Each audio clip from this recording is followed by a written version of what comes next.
Claire. I'm 26 years old. And 3 months ago, a flight attendant had me dragged off a plane in front of 87 strangers for the crime of being rude. I said 4 words to her. 4. I counted them later, in my head over and over, like if I counted them enough times they'd start making sense. They never did.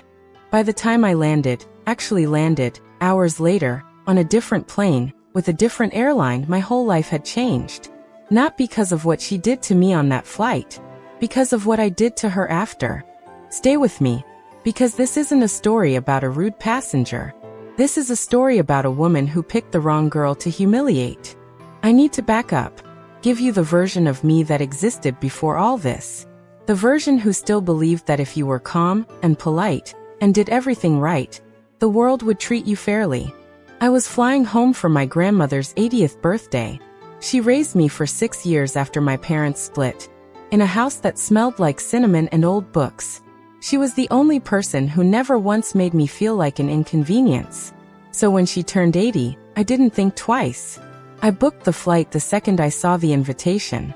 I packed light. 1 carry-on. A dress I'd bought specifically for the party. Hanging in a garment bag, I babbied like it was made of glass. I got to the gate early. I always get to the gate early. I'm the person who arrives 40 minutes before boarding even starts, because I hate rushing, I hate chaos, I hate the feeling of being the reason a flight gets delayed. I want you to remember that about me, because it matters later.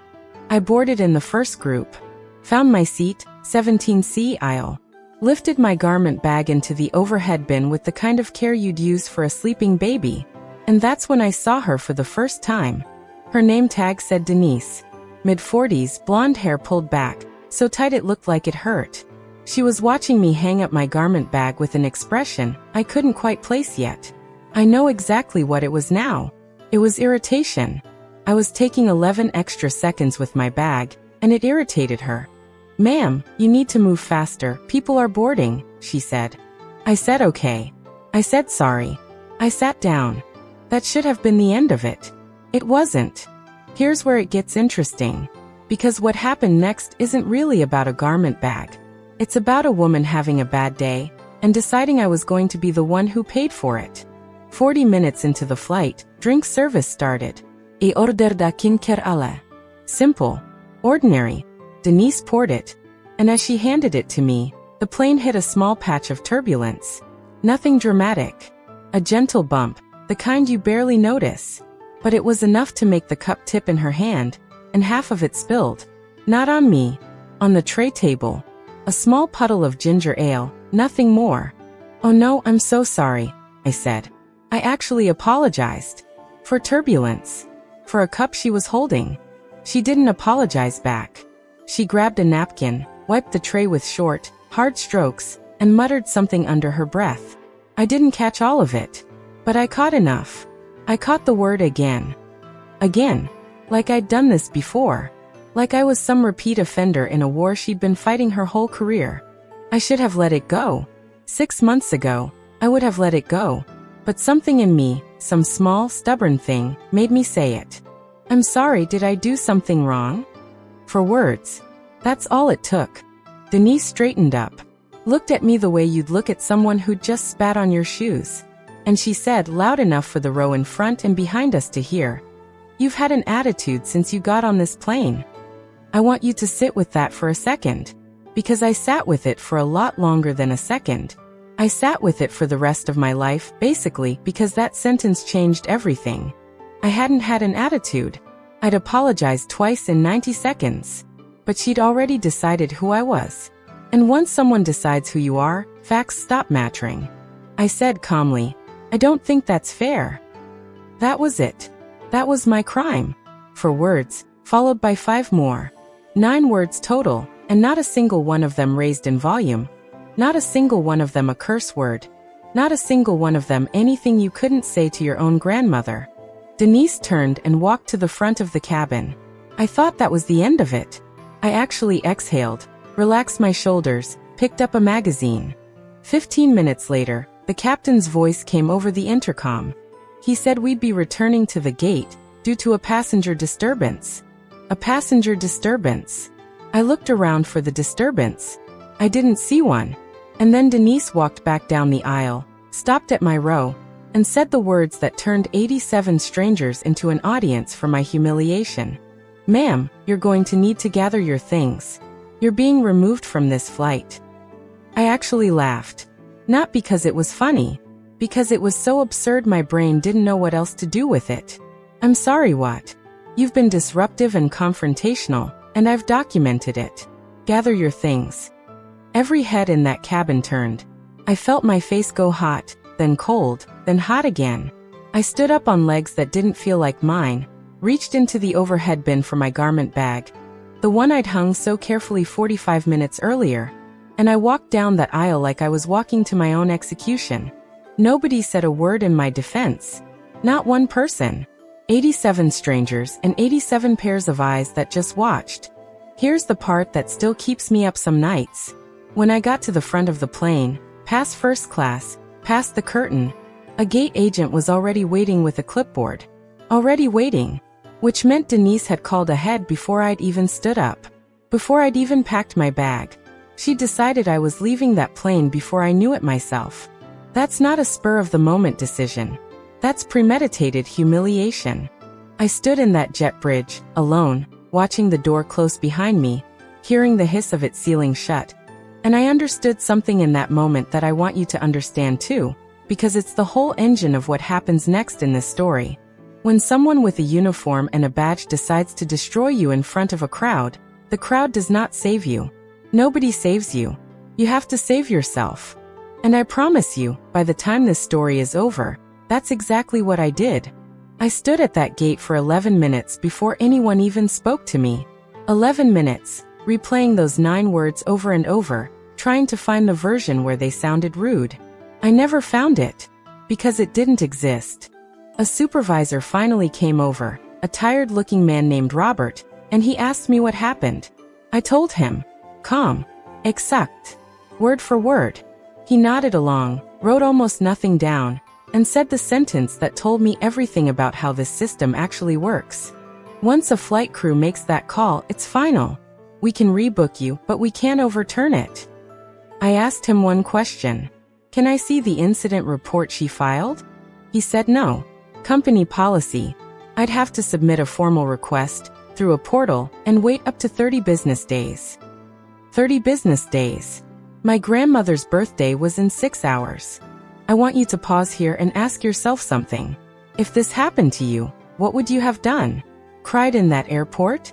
Called the airline and yelled at a customer service line for 40 minutes and gotten nowhere? Posted an angry rant that got 12 likes and disappeared into the algorithm by morning? That's what most people do. That's what Denise was counting on. She'd done this before. I found that out later. She was counting on me being just another face she'd never see again. Another statistic that would fade by the time I got home. She had no idea who she just kicked off that plane.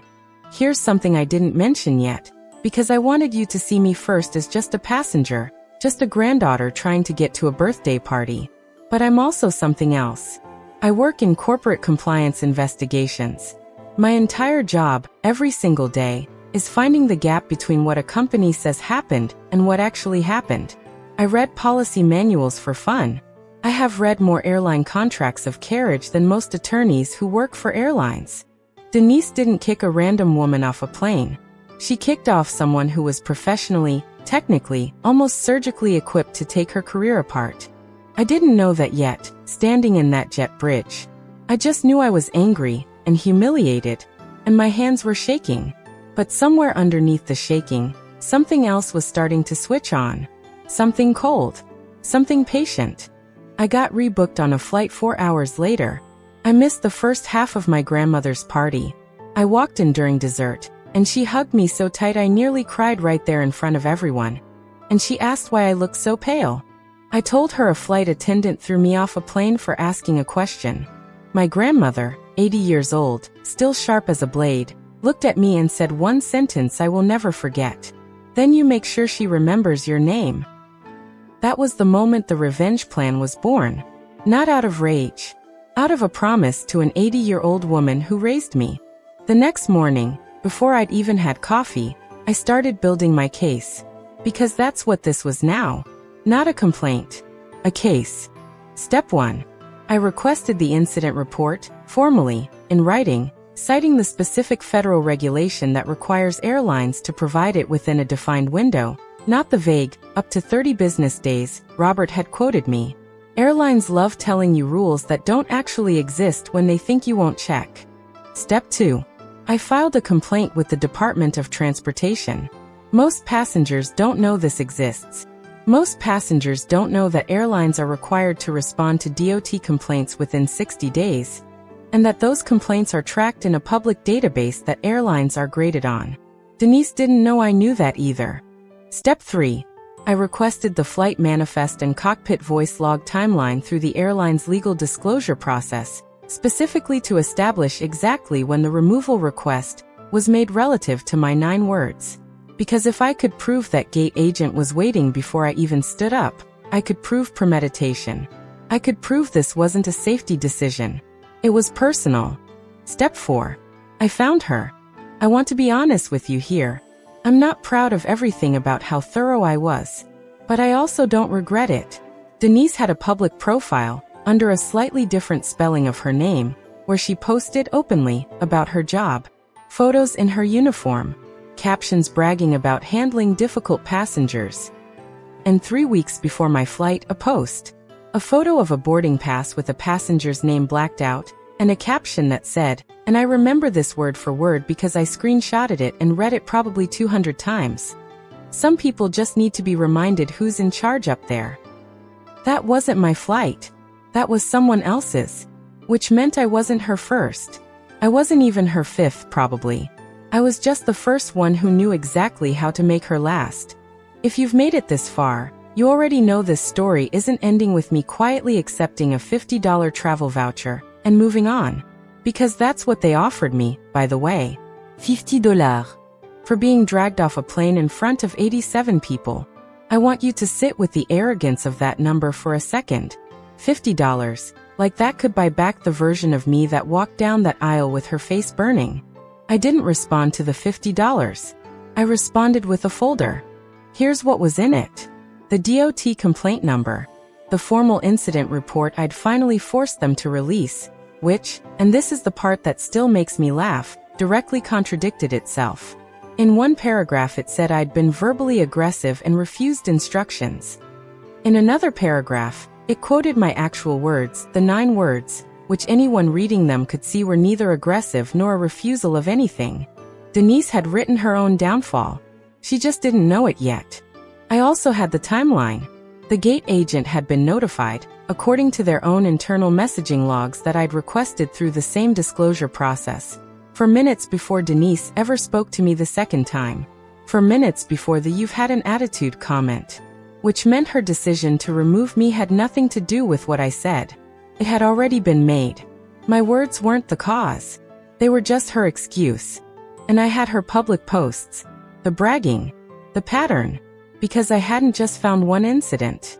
I'd found 3 other passengers through a general aviation complaints forum who described almost identical situations with a flight attendant matching her description on the same route, in the same 6-month window. Small apologies met with escalating hostility. A minor comment used as justification for removal. A pattern isn't an accident. A pattern is a method. I sent all of it to the airline's corporate legal department, not customer service, with a formal letter that used the word pattern 4 times and the word litigation once. I sent a copy to the DOT complaint file.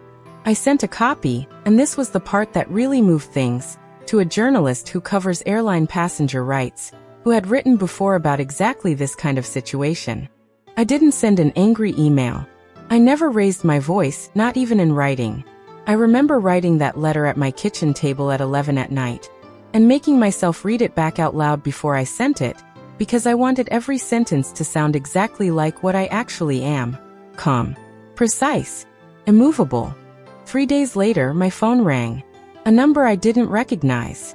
It was someone from the airline's corporate office. And her voice had that particular tightness people get when they've read a legal letter and realize the person who wrote it isn't going away. She offered to expedite my refund. I said I wasn't calling about a refund. I said I wanted to know what was being done about Denise specifically, and I wanted it in writing. There was a long pause on the line. The kind of pause where you can practically hear someone deciding how much trouble they're actually in. Here's a retention loop I have to pause on, because what happened over the next 2 weeks is the part everyone always asks me about. So stay with me, because it gets worse for her before it gets better for me. The journalist ran the story. Not with my name. I never wanted my name in it. But with the pattern. For passengers, same flight attendant, same airline, same route, same escalation pattern, all documented, all time-stamped, all backed by internal airline records the airline itself had been legally forced to release. The story didn't go massively viral. It didn't need to. It went exactly viral enough. It landed in front of the people who mattered. Airline corporate communications teams monitor coverage like that obsessively, because DOT complaints tied to public pattern of behavior stories trigger something airlines are terrified of. A formal regulatory review. 2 weeks after I sent that folder, I got an email. Not a phone call this time. An email from the airline's employee relations department, informing me that appropriate internal action had been taken regarding the flight attendant involved in my case, and that my formal complaint would remain part of an active review file. Appropriate internal action. Corporate language for something they're not allowed to say directly. But I didn't need them to say it directly, because 3 weeks after that email, I flew again. Different route, different reason, but same airline, because at this point I was almost daring the universe to put us in the same airport. And there she was. Denise. Standing near a gate counter, not in a flight attendant's uniform. In a name badge from the ground operations desk. Checking in bags. Demoted. Grounded literally and professionally, from the job she'd bragged about on social media. The job where she got to decide who was in charge up there. I didn't say anything to her. I didn't need to. I walked past that counter with my boarding pass in my hand, and for the first time in months, I felt something settle in my chest that had been sitting there, tight and unresolved, since the moment that cabin door hissed shut behind me. I want to be careful here, because I know some of you are expecting me to say I walked up and gloated, said something cutting, made her cry in front of a line of travelers. I didn't.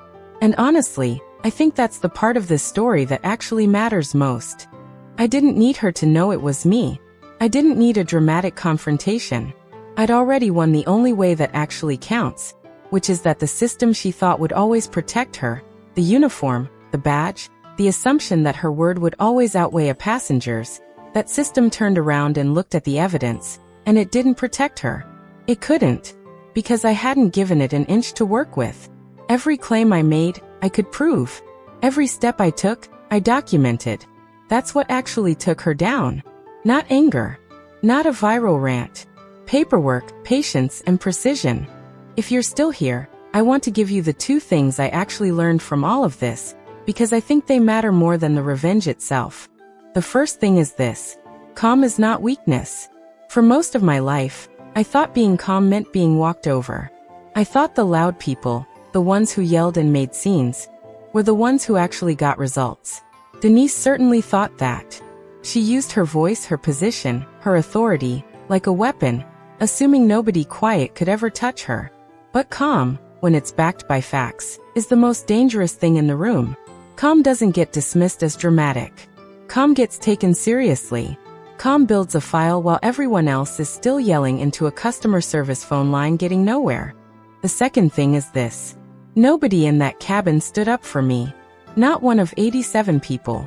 And for a long time, that hurt more than what Denise did. But I've made my peace with it, because I understand now that strangers will rarely save you in the moment. That's not their job, and honestly, most people freeze. They don't know what to do. They're scared of becoming the next target themselves. The moment isn't where you win. The aftermath is where you win. What you do in the days and weeks after you've been humiliated. That's the only revenge that actually holds up.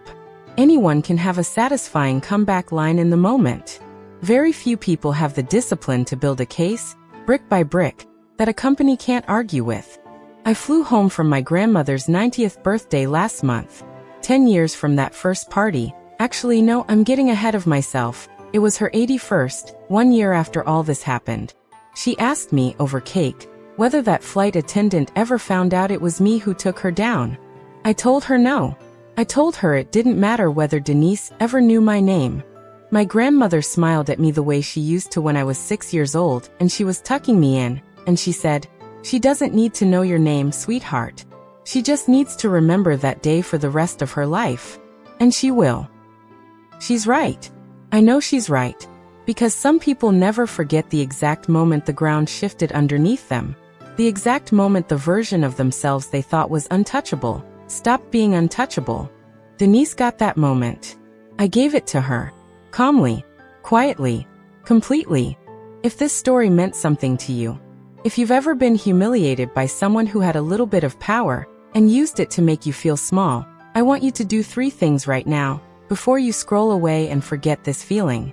Subscribe to this channel, because there are more stories exactly like this one coming. Real people, real consequences, real justice. The kind that doesn't need to be loud to be devastating. Comment 1 word below telling me what you would have done differently in my position.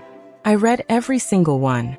And share this with someone who needed to hear tonight that being calm isn't the same as being weak, that the quiet ones are often building something you can't see yet. Because here's the moral of this whole story. The one thing I want you to carry with you long after this video ends. You don't have to scream to win. You don't have to humiliate someone the way they humiliated you. You just have to be more patient than they expect, more prepared than they assume, and more precise than they can survive. Denise learned that the hard way. I hope you never have to learn it the way I did. But if you ever do, remember my grandmother's words, because they're the truest thing anyone's ever told me. Make sure they remember your name, even if they never actually learn it. I'm Claire. This is my story, and I'll see you in the next one.